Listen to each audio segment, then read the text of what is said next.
al hombre y a la mujer no les basta con vivir su vida, sino que necesitan transformarla en una historia que merezca la pena ser contada. Si lo piensas, a lo largo de la vida no hacemos más que contar cosas y recibir las cosas que nos cuentan los demás. Carmen Martín Gaite dijo que la vida es el cuento de nunca acabar. Y es literalmente así. Es decir, vivimos en la medida en que constantemente estamos transformando nuestra vida en una historia. En una historia siempre esperando que haya alguien que la escuche. Cuanto más extraordinaria sentimos que es esa historia, o es más importante, más sentiremos la necesidad de contársela a alguien especial, que sintamos que esa historia de alguna manera va a tener el poder, yo no sé, en el fondo como de encantar, porque básicamente las historias se cuentan para encantar al que las escucha. Hay una frase de esta escritora danesa que a mí me gusta muchísimo, Isak Dinesen, que es una autora, bueno, probablemente es muy conocida por esa película preciosa, Memorias de África, donde se cuenta la historia un poco de la vida que ella tuvo en África, en Kenia, ¿no? Esa película está basada en un libro suyo que se llama Lejos de África, que es uno de los libros para mí más extraordinarios que existen, ¿no? Ella lo pasó muy mal allí, porque al fin y al cabo, bueno, lo pasó muy mal.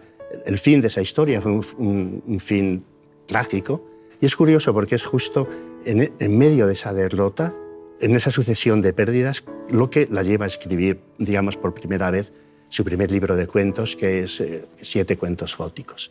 Pues ella decía una frase que para mí resume de una manera absoluta lo que es un poco nuestro paso por este mundo. Ella decía: vivimos para 2 cosas, para fascinar a los demás y para ser fascinados por ellos.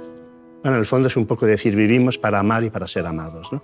Yo creo que no se puede definir de una manera más directa y más clara el sentido, digamos, de nuestro paso por este mundo, que no es exactamente un valle de lágrimas, pero eso es otra cosa.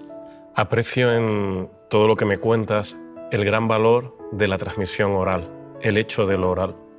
Me gustaría preguntarte de qué manera se mantiene en la actualidad. Hay una frase de José María Merino que a mí me gusta mucho citar, que dice algo así como: no es el hombre, el ser humano, el que crea, digamos, la ficción, sino que es la ficción lo que nos hace humanos.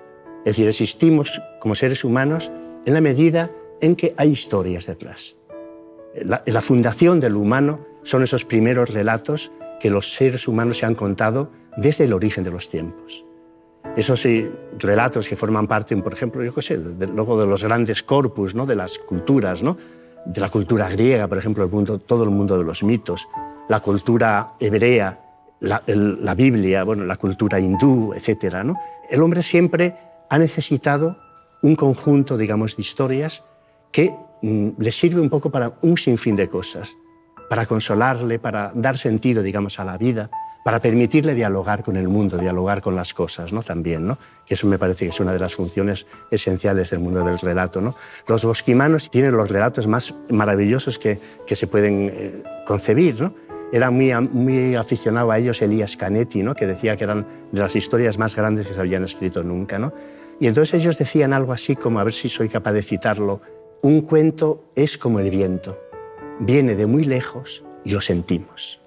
Entonces, cuando escuchamos esas historias que pertenecen a la tradición oral, esas historias vienen de muy lejos. No sabemos de qué tiempo vienen. Han recorrido todas las edades, han recorrido todas las culturas, todas las geografías, ¿no? Y misteriosamente, como el viento, llega a nosotros. Y luego está el otro aspecto, digamos, de esa frase: lo sentimos. Es decir, inmediatamente, al escuchar esas historias, sentimos que nos conciernen, que tienen que ver con nosotros, que hablan de nosotros, y por eso les prestamos atención. O sea, tenemos siempre un poco el sentimiento ante una historia, una gran historia, estas historias que pertenecen a la tradición oral, de las que estamos hablando, que han ido rodando de generación en generación hasta llegar a nosotros, y al mismo tiempo, si las prestamos atención, si todos los seres humanos le han prestado atención, es porque en todos los momentos han sentido que hablaban de ellos. Y por eso las han conservado en su memoria, y por eso las han transmitido, porque pensaban que estaban transmitiendo algo valioso. En el fondo, todo el mundo de la literatura tiene que ver con lo valioso, no en un sentido económico. Lo valioso es, por ejemplo, el símbolo del tesoro, ¿no?, en el mundo de los cuentos, ¿no? representa el lugar donde aparece lo valioso, que lo valioso es lo que es capaz de dar sentido a la vida. Eso es lo valioso y es lo que no dejamos de buscar.